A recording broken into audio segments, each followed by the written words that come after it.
C'est la vie parisienne, l'insouciance de l'entre-deux-guerres. Et après, quand il faut prendre ses responsabilités, elle les prend. Maria Jolivet, musicien et chef d'orchestre français. Elle fait du château de Milan un lieu à l'image de sa vision du monde, new-yorkienne.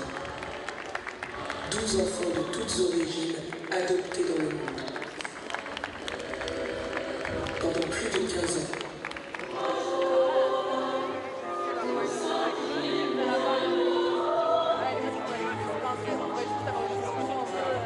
Je savais juste qu'elle était une danseuse dans les années 30, avec la fameuse image des bananes autour des reins. Et j'ai appris beaucoup plus tard que c'était une femme qui avait participé à la résistance. Et je trouvais ça extraordinaire. J'ai appris aussi beaucoup plus tard qu'elle avait été présente lors d'un discours de Martin Luther King. Et moi, je trouve que c'est une personne extraordinaire. Une femme qui a su se mettre en avant et protéger ses convictions et ceux en quelles elle croit. Et pour moi, c'est très important. La ceinture de banane, c'est pas du tout représentatif, ça l'essentialise. Mais ce qui est bien avec Joséphine Baker, c'est que c'est la vie parisienne, l'insouciance de l'entre-deux-guerres. Et après, quand il faut prendre ses responsabilités, elle les prend. Et c'est ça qui m'émeut aujourd'hui, c'est plutôt ce côté-là. Ce qui m'a beaucoup intéressée dans sa vie, c'est comment elle a utilisé tous ces clichés du racisme pour construire et bâtir sa carrière. Et j'ai aussi, juste récemment, j'ai appris qu'elle était dans la résistance. Et c'est un aspect qu'on ne connaît pas souvent d'elle. Et c'est vraiment très impressionnant. Et c'est une battante et une grande femme. Pour moi, c'est une figure du féminisme.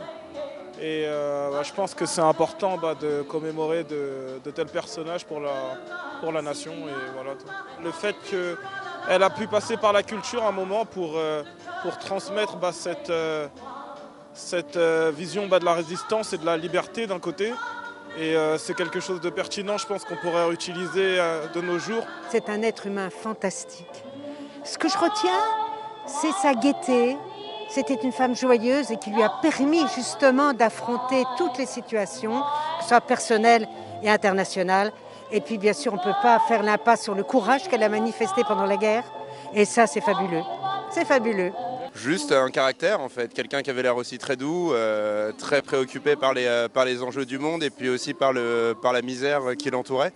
Et c'est pas forcément sa très belle carrière de chanson qu'on entend actuellement que je retiendrai, ni ses scènes, c'est juste une belle âme.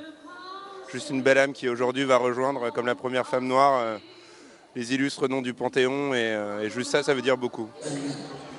Puis je me suis enfui des États-Unis d'Amérique à cause de cette terreur de discrimination, cette horrible bête qui paralyse notre âme.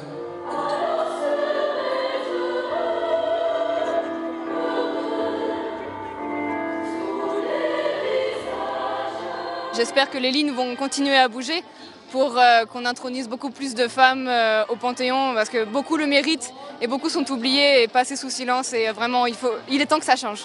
Ce qui est important pour moi, c'est femmes au Panthéon. Bon, ensuite, c'est pas la première noire en tout cas, puisqu'il y a Félix Eboué. D'entendre ces chansons et de voir toutes ces belles photos, parce que ce qu'on met en avant aujourd'hui, c'est le côté résistant.